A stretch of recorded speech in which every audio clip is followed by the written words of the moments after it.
Hi, my name is Krista Nazaire, and I play Shannon in the movie Hell of a Summer, now out in theaters, and you're watching Pop Culture with Pat.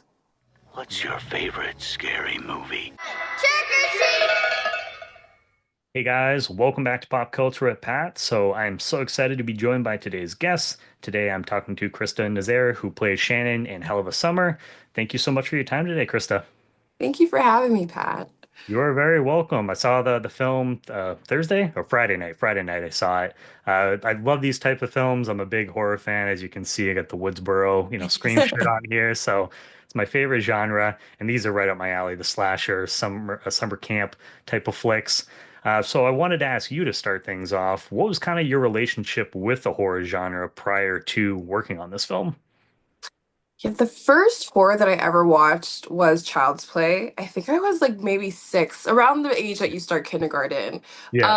And it was the fall. AMC was doing their Halloween special, and my babysitter forgot to change the channel. And so I was watching this, like, what I thought was a child-friendly movie, until the friendly-looking doll started axing people.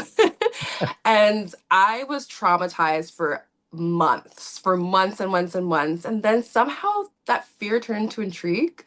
And ever since, I kind of when I was like eight, dived into horror and I just watched all of the classics that were available at the time. And ever since, it's been my favorite genre. So you're kind of like me growing up too. Like I grew up in the 90s watching Goosebumps, Are You Afraid of the Dark? Those were some of them. And then like the Universal classic monster movies were some of my early ones. But yeah, some of those, especially like Are You Afraid of the Dark? There were some of those episodes that definitely traumatized me as a kid, but I think kind of the same as you is like it almost intrigued you and made you want to watch more of it. So I totally understand where you're coming from with that. Yeah, most definitely. I also read the books, the Goosebumps series, Yep. and in a way, reading it is a lot more difficult for me to manage than to watch it because your imagination will take you to the furthest of places. Yep. So I don't know what is our thing with self-sabotage because we Exactly. keep doing it. But hey, I mean, it made me the horror fan I am today, and I love it. So now Exactly. joining this movie, I'm curious for you because obviously, I mean, you had great directors, you had a great cast. Outside of that, what was it that had you kind of most excited to join this summer camp slasher flick? It's like I said, it's one of my favorite subgenres in horror, the slasher genre. So what had you most excited to kind of join this project? Slashers are also my favorite genre, especially a good remote cabin in the woods, camp. So obviously seen it done before, but then I got to read the script prior to signing on, and it was just such a fresh take to me on a genre that has a lot of reiterations. And Finn and Billy have this really unique voice that I haven't read in a script before and I haven't seen in a film where it was very young and Gen Z focused and they hit it on the nail. So I really wanted to be a part of something that felt like it was uh, an homage to the slasher genre, but also something that would be new. And that was something I was going to ask you too, as I was curious where this was Finn and Billy's directorial debut. What was it what can you talk about your experience of just working with them and what makes them stand out as directors for you? You touched a little bit on it there, but It was such a unique experience working with them because I've never worked with co-directors before, two people working, and they were like a well-oiled machine. They just bounced off each other very easily. And they wore so many hats. They were the actors and the directors and the writers. But because of that, I knew that I could trust their vision because this whole thing is they built it from the ground up. And they were so generous and allowed us to collaborate with them whenever needed. It was such a unique experience to work with the two of them.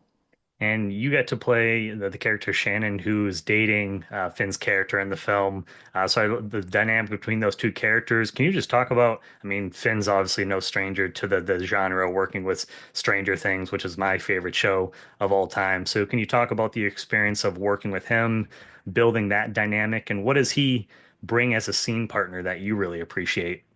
Yeah, Finn is so giving as a scene partner. He listens, and that always is so important when you're doing something of genre like this, where you can bounce off of each other. You have to be able to lift the pages off of the script off. You have to be able to lift the words off of the pages. Um, and I just have to give the boys a nod because they would jump out of the scene, watch the playback, make the adjustments, and then somehow immediately jump back into character. And that was a crazy but seamless transition that they would make every single day. And I also have to give it up to Finn for just making sure that everybody was comfortable. We have intimate scenes, and he was just such a great scene partner to work with. Now, did working on a film like this, because it seems like it was, I imagine it was a lot of fun, did it even really seem like work to you guys, or did it just kind of felt like you guys were all at this summer camp just kind of hanging out for a while? I must say, I don't know if there was ever a day that it felt like, man, this feels like work. It's really just a testament to the environment that the boys were able to create because every single moment on and off camera felt like, wow, I would have chosen to be amongst these people doing exactly this with my summer. So not really, and that was the best thing ever. It was Yeah, that's such a always unique nice. experience. Yeah. And watching a film like this, it invokes a lot of nostalgia for me. I grew up, I went to a couple different summer camps and just I feel like a lot of good memories growing up in the summer. So I'm curious for you, what are some of your favorite memories from growing up in the summer that just come to the top of your head? One thing I really miss actually is the no phones. It was Yeah. just you and your kid, your friends in the neighborhood would just knock on each other's door, ring the doorbell, and be like, "Hey, okay, Krista, come outside and play." And it would just be endless fun. And then you go home and you don't sit and talk about it or doom scroll for hours afterwards. It's just on to the next day. That's something that I really miss was just feeling like we're constantly living in the moment and having organic kind of hangouts instead of group chats, you know? Yeah, no, I agree, and I love that you guys in the movie too. There's a point where you guys put all the phones away because that's like the one thing sometimes with horror movies. I feel like if you have phones, it kind of it's like, well, why aren't you using this to like call the police or using GPS or something like that? And so kind of removing those from the equation immerses you more. But that's something that I do that sometimes too, just like going outside. If I it's like I just need to disconnect. We'll just like leave the phone inside and Yeah, just kind of go out for a couple hours and just kind of enjoy, nature or whatever. But like growing up, like Nerf guns, water balloon fights, yep, super soakers, things like that. Those are all like probably some of my, and then going to like different camps and stuff like that. But yeah, I love these type of movies. So it's always fun, and we don't get a ton of them, but I do feel like the slasher genre is making a comeback, especially with the past couple of years, because you got this, you got the new Scream movies coming out, Terrifier. So there's a lot of slashers, which I love to see, and I imagine that must excite you quite a bit too. absolutely. Like, I'm curious, since it is one of your favorites, do you have, if you could jump into any of the other slasher movies, like major slasher movies that are out there, which one would you maybe love to have a starring role in? This is like the worst and best question I could ever get. I feel like this is such an overdone answer, but it would be Texas Chainsaw Massacre. That would be a Ooh. dream. And To I've go face to face with Leatherface. Are you kidding me? Yeah, and I've heard I don't know how accurate there are, but I feel like I saw some things recently that it seems like maybe they're working on a new script for a new Texas Chainsaw Massacre movie. So Gotta make it's some calls. yeah, so make sure you get your info out there so we can get you in the movie. Most definitely. Good looking out. And I also wanted to talk to you about you're also in an episode of Ghosting this season with Matthew Finland, which you got to work on this movie. So what was it like getting to collaborate with him again on this project, and how did this kind of all come about for you? Yeah, this was such a different experience because ghosting was non-scripted. Um, they had done season one, which I was a huge fan of. I was actually able to be behind the scenes of them curating this whole giant that ended up being ghosting, this really cool amateur ghost hunting show. Um, and then one day randomly I got a text from Matthew and he was like, "Hey, would you do ghosting season two by any chance?" And I was like, "Would I?"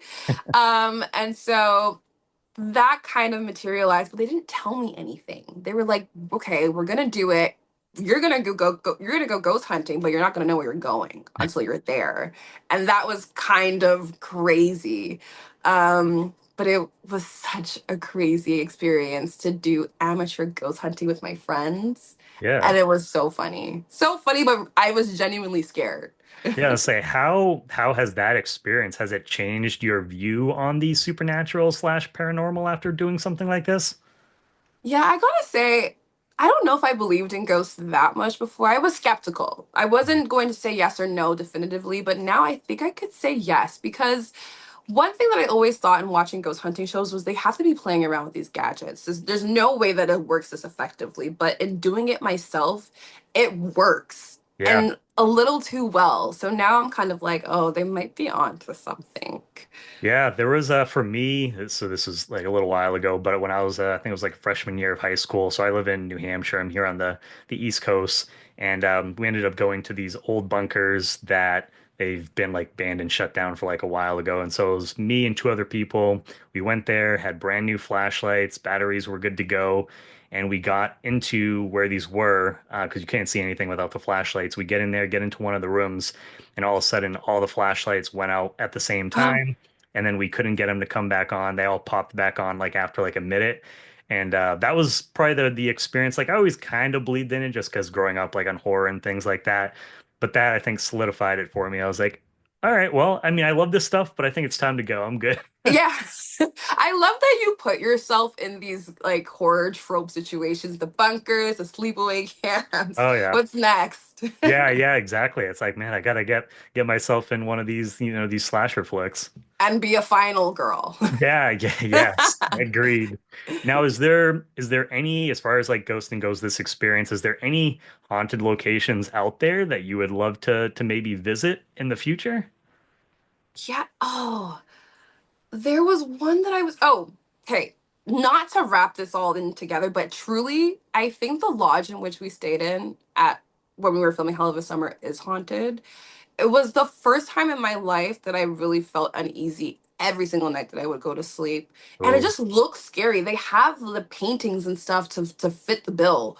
It yeah. looks really scary. The basement, I can't even get into this dark, strange void that was the basement that none of us were brave enough to go into. There's something going on there. Yeah. No, I totally understand that. I've been like in areas where you just kind of get this like unsettling, uneasy feeling when you walk into an area. Yeah. You're just like something's off here. So Yeah. yeah, no, I would definitely. I'm trying to think, or one that I want to go to. I believe is haunted. Is out in Colorado because I was born there. Is the Stanley Hotel. I haven't had a chance to get back out there since I was born, so I don't really like really remember too much out there. But that would be an area that was they based that off, or the hotel in The Shining was based off of that. I was gonna say yes. I was like, where is that from again? The Shining. Oh Yeah, my gosh. You would stay there overnight? yeah, oh yeah, yeah, Oh, yeah. you are I'll be good. brave.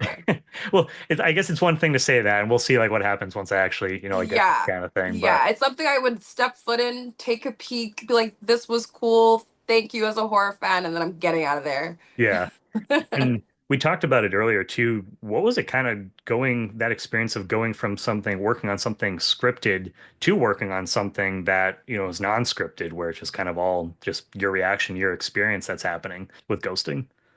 It's a different beast. With scripted, you have time to create a fully fleshed out character, whereas with non-scripted, there's no type of preparation whatsoever. You don't know what to expect, especially in this type of environment. Um, and I realized while filming, I kind of forgot that there were cameras when I was filming Ghosting. It just kind of was me and my friends in a really oddball situation, which makes for the watching experience, at least for me as an audience member, so much more authentic because Yeah. I know that we weren't faking anything. Um, so two complete different experiences. No, yeah, I love these type of shows too. So I was why I like watched your guys' episode, and I got to go back in and watch the rest of Ghosting because Oh I'm yeah. a big fan of those type of shows. But yeah, just to wrap things up for you, Krista, is there anything else that you want to say about your experience working on these two projects, and then just where can fans stay up to date with you, moving forward? Well, one, I'm so happy to have been involved and invited to be a part of this genre now. I love that I have a character who I care very deeply about and a person of color who's in this film, and that doesn't always happen very often in horror or sci-fi genres. And to not be the token, and that's really cool. And I would love to keep working in this space, so this means a lot to me. And you can find me on Instagram at Krista Nazaire. Well, I definitely hope that we get to see you in more of these horror projects. It was great watching these two that you were already in. And yeah, make sure I'll make sure to put down your handle down below in the description so people can give you a follow. And Krista, thank you so much for your time today. It was wonderful getting to talk to you, and you're welcome back anytime in the future. Oh, thank you so much, Pat. I appreciate it. Hi, my name is Krista Nazaire, and I play Shannon in the movie Hell of a Summer, now out in theaters, and you're watching Pop Culture with Pat.